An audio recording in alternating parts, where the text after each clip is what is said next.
우리 집 냉장고 속 모든 재료에서 만든다. 누구나 쉽고 빠르게 따라할 수 있게. 챙긴다. 맛과 멋, 그리고 건강함까지. 만들어 볼수록 빠져드는 포프리쿡.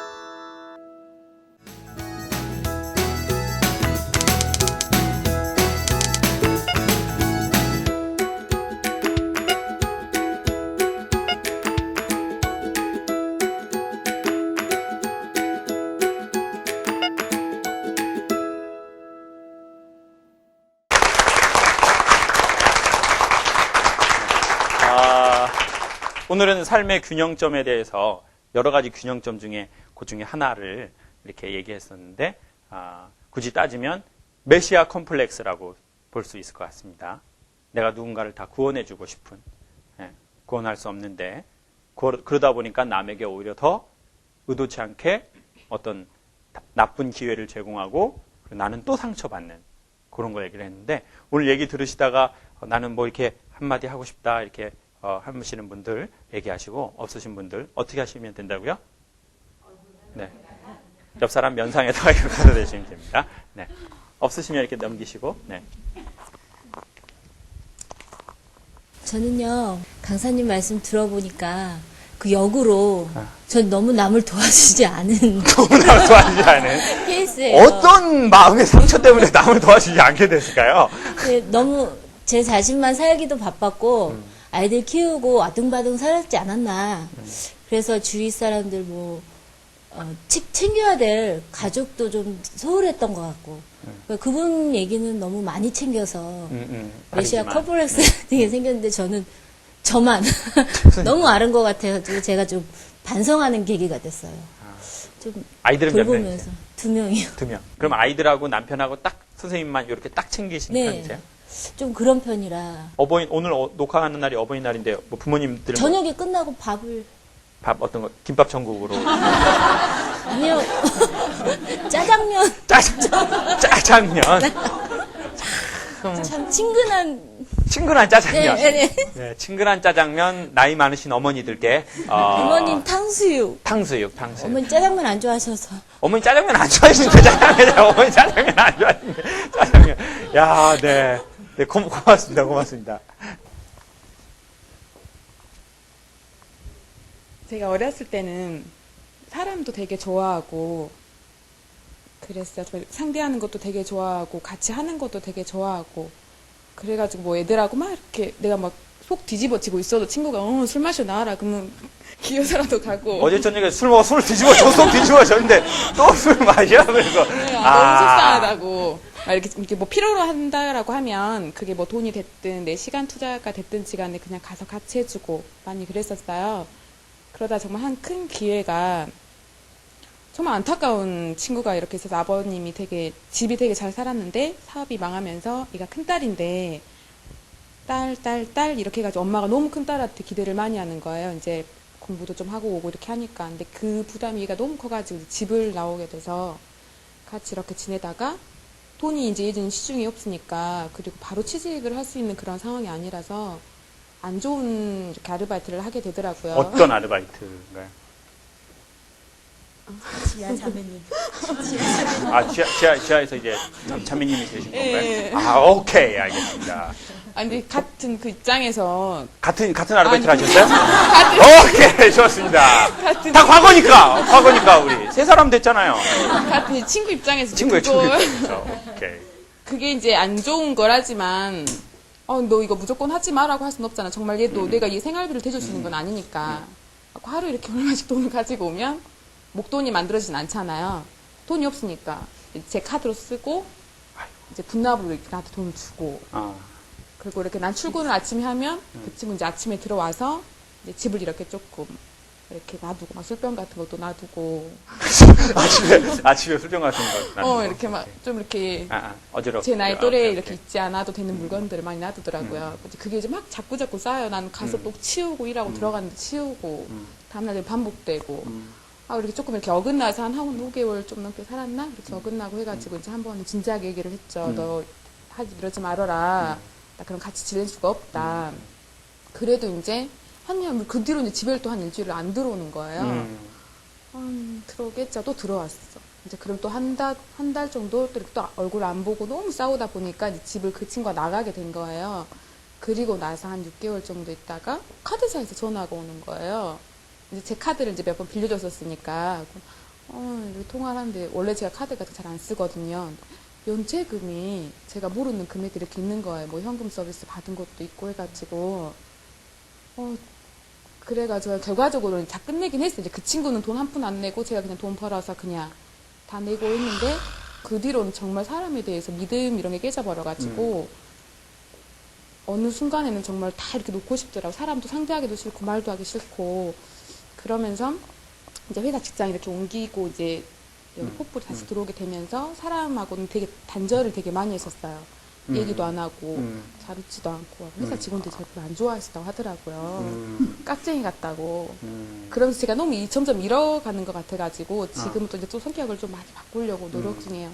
될 수 있으면 조금 해보려고 하는데 그래도 정말 어느 정도는 조금 친절함이 있는 게 사는 게 가장 좋은 것 같아요. 하고 나면 그게 배로 나한테 돌아와서 그래도 기쁜 마음이 드니까 그래서 사기 당해도 하지 않나 싶습니다.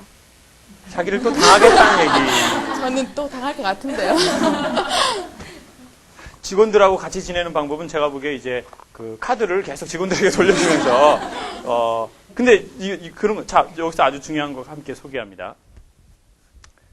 웰컴이라는 말이 있잖아요. 웰컴. 누군가가 이제 집에 들어오면 이제 웰컴 한다고 하죠. 웰컴은 무슨 뜻입니까? 환영합니다라는 뜻인데 웰컴이라는 말의 뜻은 선을 그어서 그 사람이 넘지 말아야 할 곳을 이렇게 구획선을 그어준다는 말의 뜻이거든요. 네. 그러니까 우리는 웰컴이라고 할 때 이렇게 하는 거죠. 네가 아무 데나 들어가서 나 나가도 돼. 그러니까 이렇게 얘기하는 거죠. 뭐 친구가 만약에 우리 집에 왔어요. 그럼 웰컴 한다라는 것은 무슨 말이냐면 야, 너 가고 싶은 데 다 가. 너 열어보고 싶은 서랍 다 열어봐. 너 화장실 너 네가 원하는 거 다 써. 똥 싸버려. 씨막 그냥. 담배 피면서 똥 싸. 너 막. 그리고 제떨이 아무 데나 너. 이게 웰컴이 아니라는 거죠. 웰컴이라는 것은 친구야 여기 너랑 나랑 같이 살게 됐는데 저기 서랍 첫째 장, 두 번째 장은 거기는 네가 이렇게 손 대면 안 돼. 왜냐면 거긴 마약이 있거든. 나 마약하는 년이야. 이렇게 하면서 거기는 하면 안 된다는 걸 얘기를 해줘야 돼요. 그러면 그 사람은 나머지 공간에서 자유로운 거예요. 근데 우리가 마음에 건강한 균형점이 없을 때 누군가를 환영하고 내가 누군가를 이렇게 한다라고 할 때 막 그렇게 다 열어버리는 거죠. 그래서 어떻게 보면 우리가 다 열어서 그 친구로 하여금 나쁜 일을 할 수 있는 기회를 우리는 또다시 제공할지도 몰라요. 카드를 주는 게 그런 거고. 여러분 제 카드 여러분한테 줘보세요. 부담 없이. 소장님 강의 엄청 지금 앵벌이 엄청 한다고 그러더라. 뭐 이거 티 나나? 티 안 나지? 아이고, 그럼 이렇게 생각한다고요. 예? 그거 좋은 게 아니거든요. 예. 그 누군가하고 여행 갈 때 그런 거 좋은 거 아니에요. 몸만 오세요. 제가 다 합니다. 그거 좋은 거 아니에요. 우리 서로 여행 경비를 냅시다. 근데 제가 많이 보니까 제가 50만 원을 낼게요. 그러면 당신이 10만 원을 내세요. 그럼 우리 그 돈으로 씁시다. 이렇게 해야 돼요. 그냥 오세요. 돈 넘쳐버려! 이씨발, 돈! 그거는, 빵꾸 나서.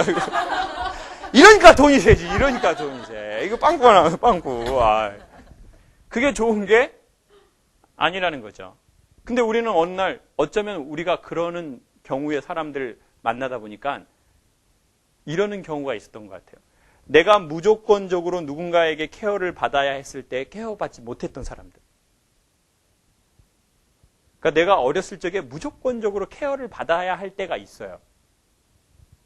저도 살짝 제가 약간 우리 선생님 같은 스타일인데요. 그래서 제가 저희 연구소 식구들에게요. 저희 연구소 식구들 알 거예요. 그냥 카드랑 지갑을 막 줘버려요. 그리고 제가 지갑에 얼마 있는지를 몰라요. 그리고 그냥 무조건 믿는 거죠. 자, 저 헛기침한 사람이 저희 연구소 실장이에요. 돈을 먹었다는 소리죠, 이게. 안 먹었으면 그냥 가만히 있거든요. 아, 소장님이 그러시구나. 이래야 되는데 지금.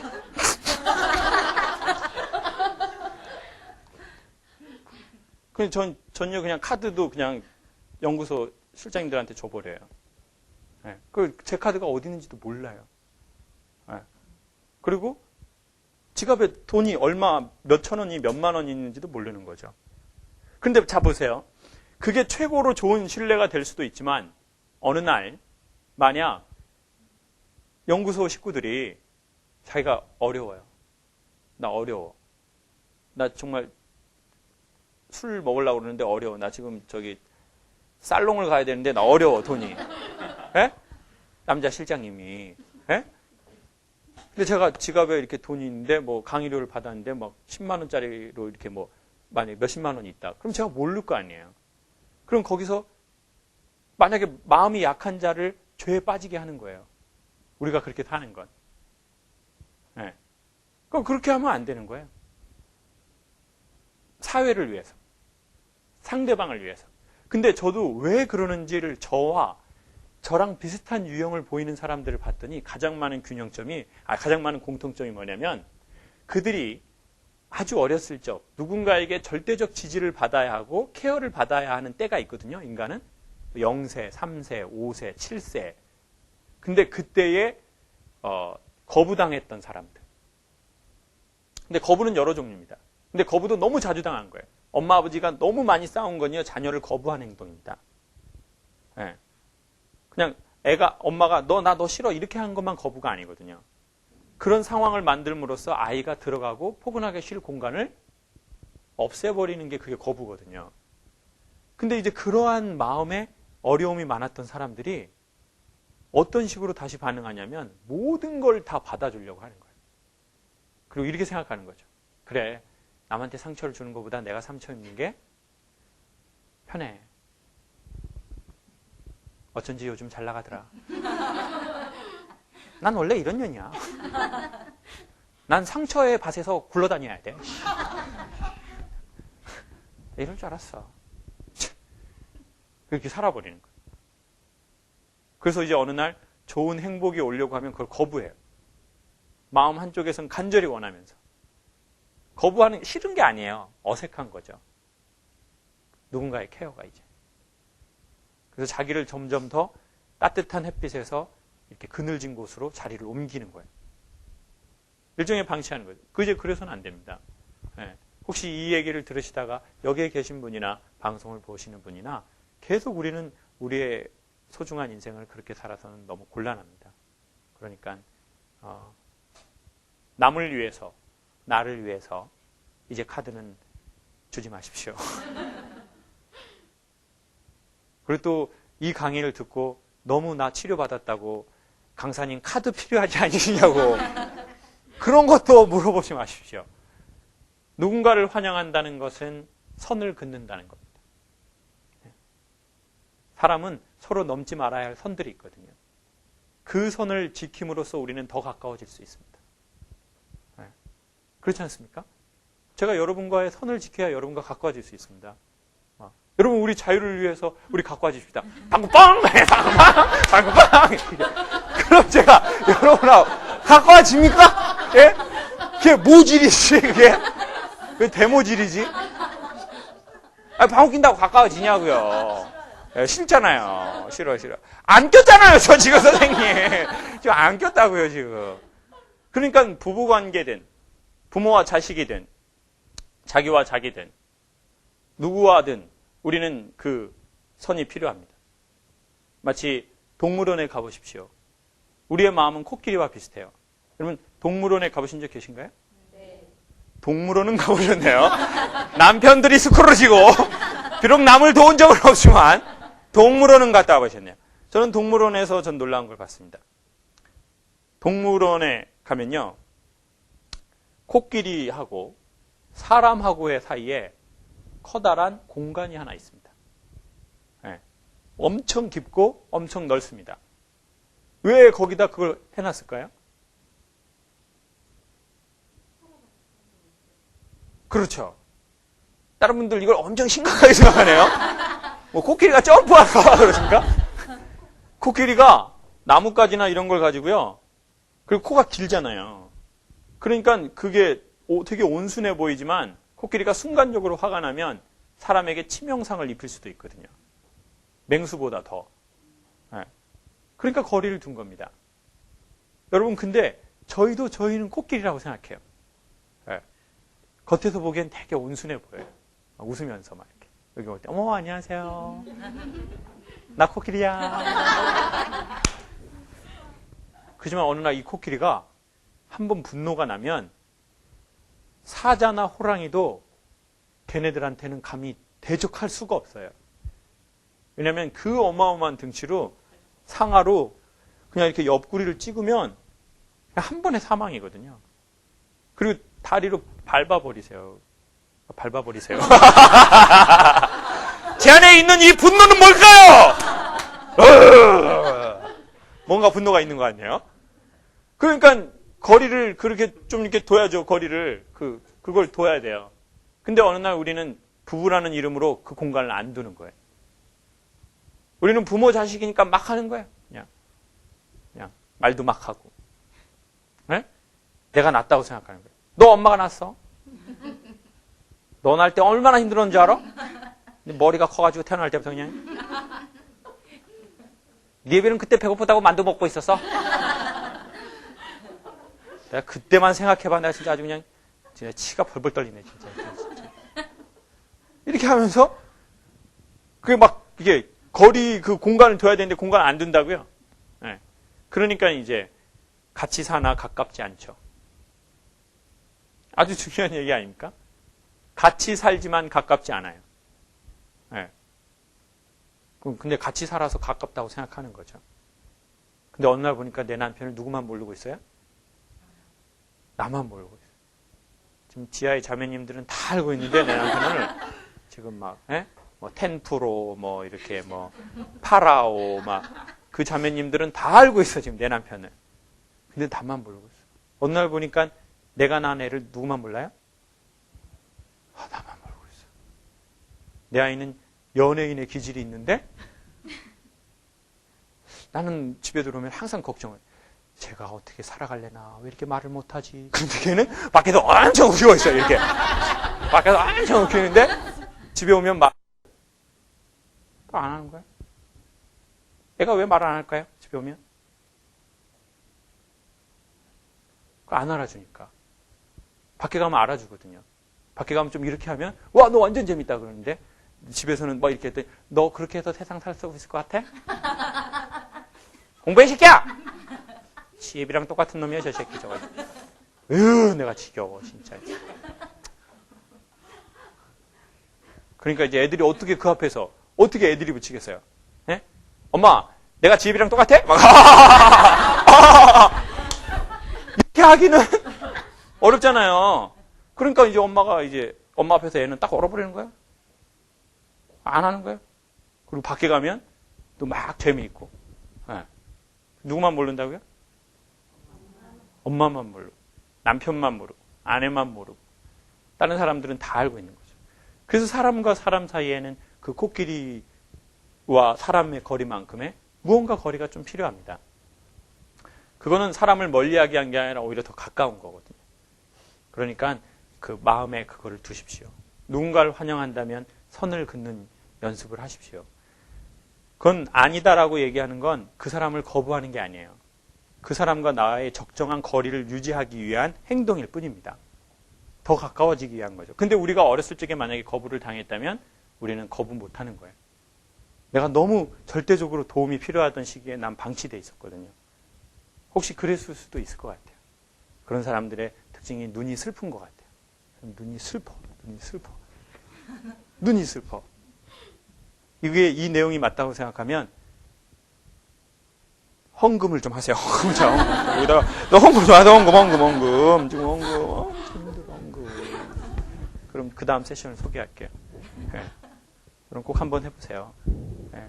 조금씩 아주 처음부터 강력하게 거부할 수는 없으니까 살짝씩 거부하는 훈련을 해보세요. 누군가에게 선생님한테 어떤 제의를 할 때 이렇게 담배 한 대 필래? 그랬더니 나 마약해 이년아.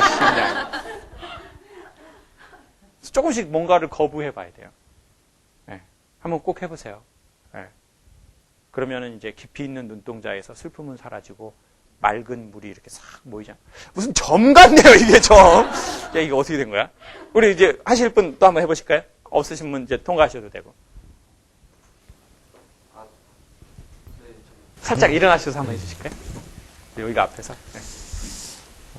강사님 내용 너무 뼈저리게 공감하고 이렇게 저번 편에 나왔던 내용도 뭐 3번, 4번 이렇게 반복해서 듣고 이렇게 했습니다. 그 오늘 주제 내용도 지금 조금 전에 말씀하신 웰컴이라는 것도 제가 어떻게 보면은 저는 제 얘기를 하는 것 같다라는 내용을 많이 느꼈어요. 그 저는 제가 한 20살 때 그 집에서 이렇게 출가식으로 해가지고 서울로 이렇게 올라와서 이제 그렇게 생활을 해왔거든요. 고향은 그럼 선생님 어디 있어요? 아, 울산입니다. 아, 울산. 예. 그래서 이제 뭐 여러 가지 일을 해보고 근데 이제 지금은 이제 결혼도 하고 애들도 있고 이렇게 화목한 가정을 이끌고 있지만 그 결혼하기 13년간이라는 생활 동안 그 지금 이제 웰컴이라는 선을 그린다는 말을 이제 말씀을 드리면 그 결정을 하고 제가 돈을 벌어서 제가 생활을 해야 되기 때문에 철저하게 저 나름대로 선을 그리고 다녔어요. 그래서 그 누가 들어오지 못하게 또 제가 나가게 되면은 뭐 실수도 할 수 있을 것 같고 그러니까 제 나름대로 그 선을 너무 진짜 무별하게 긋고 살았던 것 같습니다. 그래서 교수님 말씀을 듣고 저 같은 경우는 그 선을 조금은 줄여야 되지 않을까. 그러니까 이런 거 있는 것 같아요. 그냥 핀이 아니셔도 되고. 이렇게 선을 긋는 게 문제가 아니라 선을 그을 때 인간의 표정에 문제가 있는 것 같아요. 그러니까 이제 여기까지는 선입니다. 이렇게 하는 게 아니라 여기 선이다.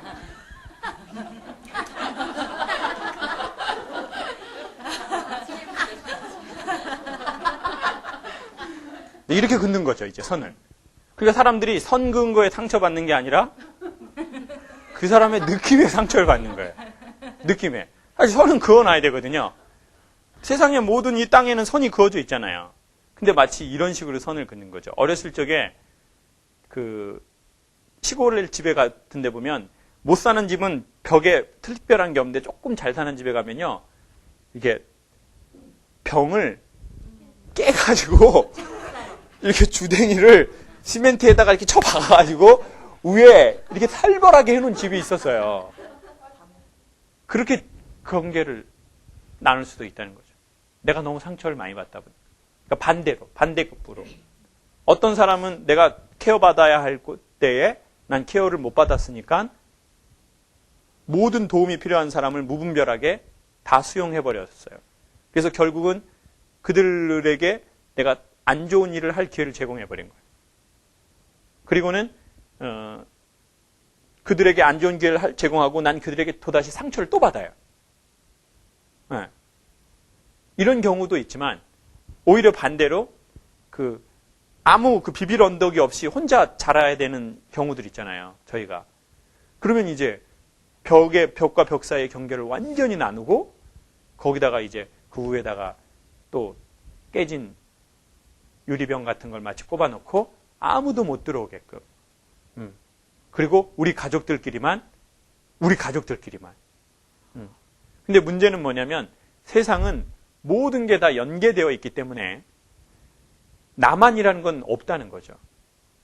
그러니까 제가 여러분이 오늘 즐겁게 강의를 들으셔야 제가 즐거워지는 건데 저 혼자만 엄청 즐겁고 저만의 방식으로 막 재미도 없는데 막 자기만 이런 사람 있잖아요. 이렇게 재미난 얘기할 때 지가 먼저 웃는 사람이 있어요.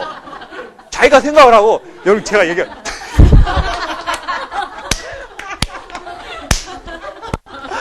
와, 나 진짜 완전 와. 그런 사람 있죠, 주변에. 그런 사람이 있다니까요. 자기가 막 웃어, 남들은 김 다 아빠줬는데. 그러니까 마치, 그러면 그런 것처럼 제가 저 혼자만 웃겨서 저가 결국 웃을 수 없다는 거예요. 그건 고립이죠. 그냥 어떤 그냥 그 안에서 고립되게 타는 거죠. 그래서 사실은 아이들을 위해서도 중요한 것은 사실은 이제 그 선은 분명히 그때 그 표정의 문제겠죠. 이렇게 그렇지만 그거는 우리가 정말 나쁜 놈이어서 그런 게 아니라 정말 울산에서 몇 살 때 올라오셨다고 그러셨죠? 20살 때. 그럼 고등학교 졸업하고 그럼 막 올라와가지고 서울에서 그 인간극장 같은 시나리오가 있지 않으시겠어요? 막 직업을 대략 한 몇 개 바꾸셨던 것 같아요?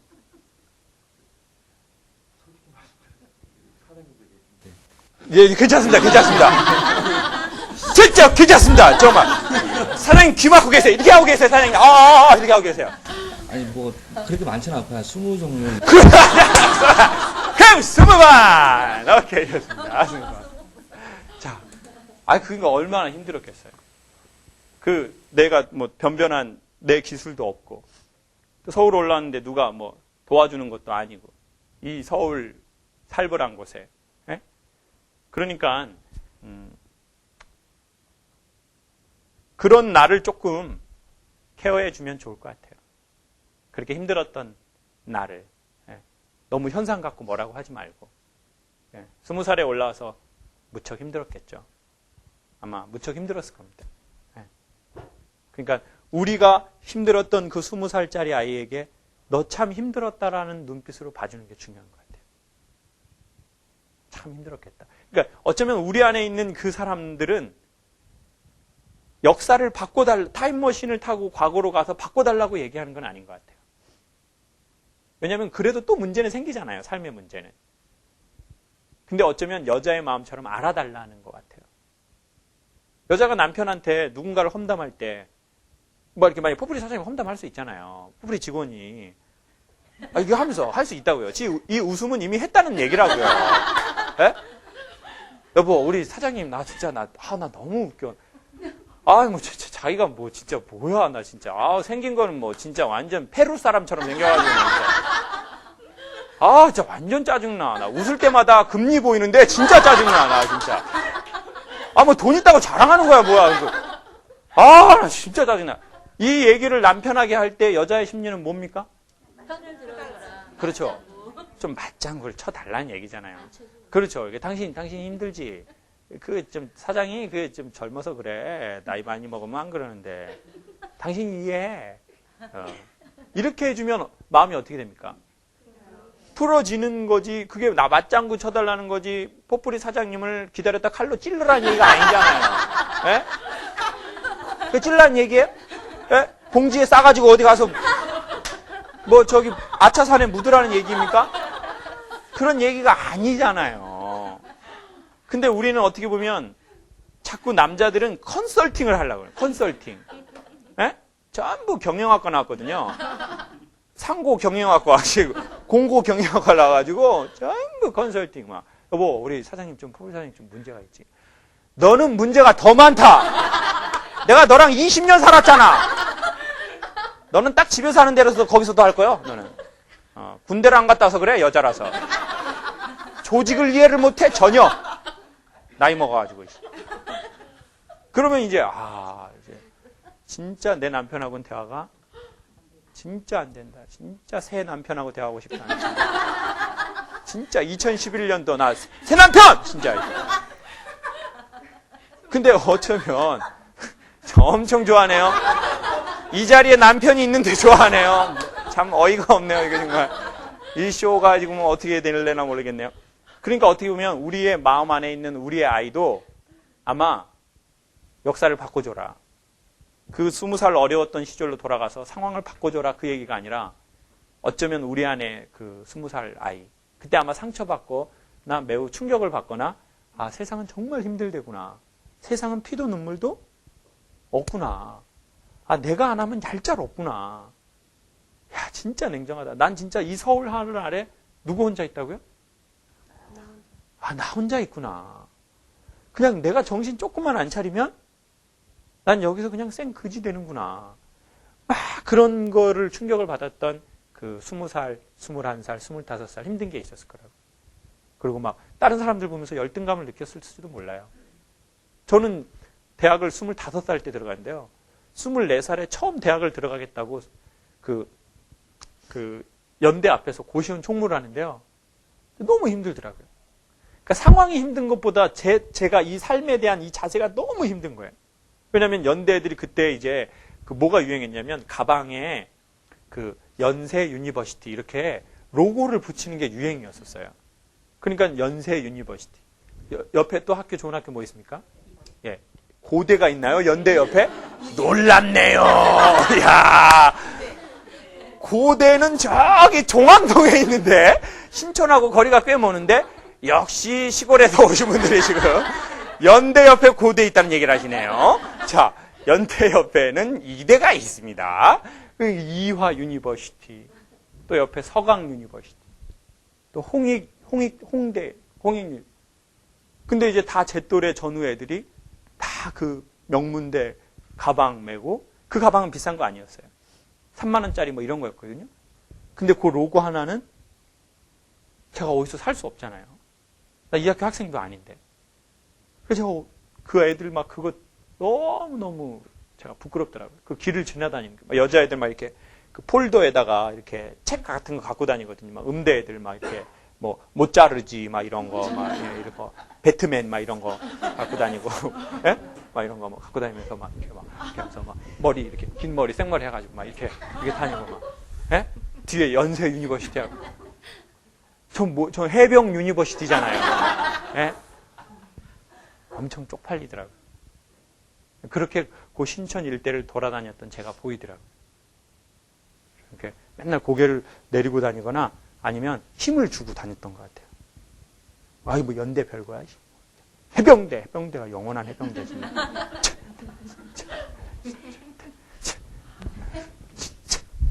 그러니까 이제 그렇게 살았던, 예.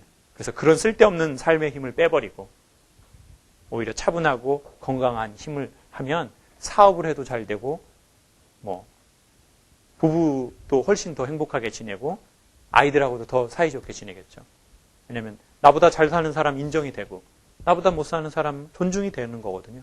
그건 자기가 그렇게 된 거거든요. 예. 그래서 그리고 이렇게 남자들이 대한민국에서 말하는 거 참 쉽지 않은데 용기 있게 이렇게 얘기하신 건 정말 대단한 겁니다. 이미 용기 있는 겁니다. 예. 다른 분들도 하실 이야기 있으시면 우리 일어나서 하시고 아니면 그냥 옆으로 넘겨주셔도 돼요. 예.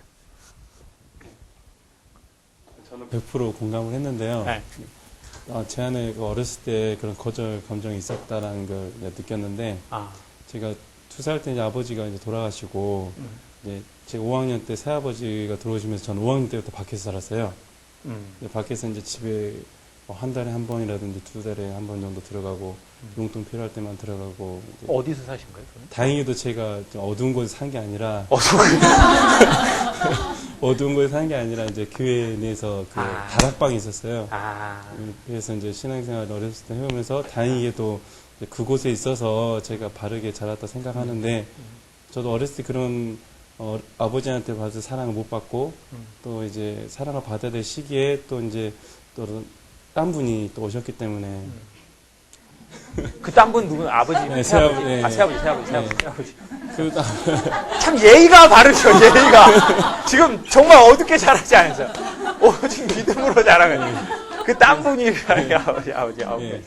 그리고 제가 지금 새 아버지를 아버지라고 이렇게 부른 게 이제 저기 인간 하면서부터 그러니까 21살 때 처음으로 이제 아버지라고 불렀거든요. 그때 그전에는 호칭도 없었고 대화도 거의 없었고 그런 게 있었고 지금은 이제 성장하고 지금 가정생활을 하면서 제 모습 보니까 저는 되게 어려운 사람 보거나 하면 되게 못 참아요. 어떻게 도와줘야 되겠다. 근데 또 저는 형편이 어렵기 때문에 저도 못 해주는 게 되게 답답하고 그런 것들이 이제 답답함이 쌓이다 보니까 또 가정생활 하면서 그게 스트레스로 오고 또 싸우게 되고. 사모님하고요? 네, 그런 것 같아요. 지금 생각해 보니까 강의를 듣고. 못 도와줘서 그게 이제 마음에. 내 안에 이제 그런 것들이 이제 축적이 돼서 스트레스가 됐던 것 같고. 근데, 그걸 그랬었구나라고 생각이 드니까 앞으로 내가 이걸 고쳐나가려면 이런 것들을 더 내 안에 있는 것들을 뒤돌아봐야 되겠다는 생각을 했습니다. 와, 박수 한번 주세요. 네. 근데 우리 선생님 되게 중요하게 얘기했어요. 여러분, 이런 겁니다. 결국 우리가 도와주고 싶은 거는, 물론 우리가 세상을 도와줘야죠. 그렇지만 내 안에 그 도와줘야 할 그 아이가 계속 울고 있고 힘들어하고 있는데 그 아이에 대한 보상 심리로 도와주는 경우가 있다는 거예요. 근데 그거는 아무리 도와줘도 해결이 안 되는 거죠. 왜냐하면 세상에 힘든 사람이 계속 있거든요. 그 나중에 이제 남자인 경우에 계속 도와주면 와이프가 그래요. 내나 도와줘라. 나가 제일 힘들다. 너 만나가지고. 이 화상아. 이런 얘기를 혹시 들으신 적이 있으신가요, 사모님한테? 지금 사모님의 신이 저에게 빙이 된 것 같네요. 그거 보세요. 그럼 얼마나 힘들겠어요. 근데 그러면 나중에 이런 생각을 한다고요. 남자 입장에서는. 내가 나랑 같이 사는 여자도 못 도와주면서 내가 뭘 밖에 돕는다고? 나 이러고 다니고 있나? 나 진짜 너무 허탈하네. 내 마음이. 그러면 막 이제, 또 이제 2차, 3차. 그래서 중요한 건 이거 같아요. 남을 도와야죠. 그렇지만 우리 안에 있는 그 아이가 아무리 교회에서 신앙으로 자랐지만 그 아이가 왜 교회에서 조금이라도 눈치 안 받겠습니까? 다른 애들 다 엄마, 아빠, 집에 가는데 나는 교회 다락에서 자는데 안 그럴 수가 없겠죠. 그리고 그때 5살 때가 얼마나 감수성이 예민합니까? 5학년. 여러분 초등학교 애들 다 합니다. 여러분 엄마들 우리 애는 어려가지고 모르고 중학교 애들 모른다고 생각하지 마세요. 다 알고 있어요. 네. 엄마 아빠랑 실질적인 부부가 아니라는 거를 다 알고 있어요. 네. 저들은 전우라는 걸 다 알고 있어요. 네. 저들은 서로 사랑한다는 얘기를 하지 않아요. 서로 만나면 필승! 격려를 해요. 근무중 이상무! 이렇게. 그 느낌 애들 다 알고 있어요. 아니, 왜 모릅니까? 저희들도, 여기 오신 어르신들도 어렸을 적에 다 이미 알고 있었잖아요. 집안 분위기를. 네. 뭔지는 몰라도 분위기는 다 압니다. 애들이 더 눈치가 빠르거든요. 그럼 그 감수성 있는 아이가 많은 그 눈치도 보고 상처도 받고 그렇게 자랐을지 모른다고요. 그러니까 이제 그 아이를 좀 케어해 주는 게 아주 좋을 것 같습니다.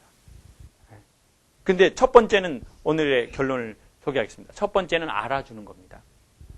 내가 그래서 그랬구나. 그래서 그랬구나. 그럼 이제 오늘 우리 선생님 같은 경우에는 이 얘기 들으실 때 그 어렸을 적에 교회 다락에서 살았던 그게 쫙 이렇게 지나갈 거예요. 결코 잊을 수 없는 것들이 있거든요.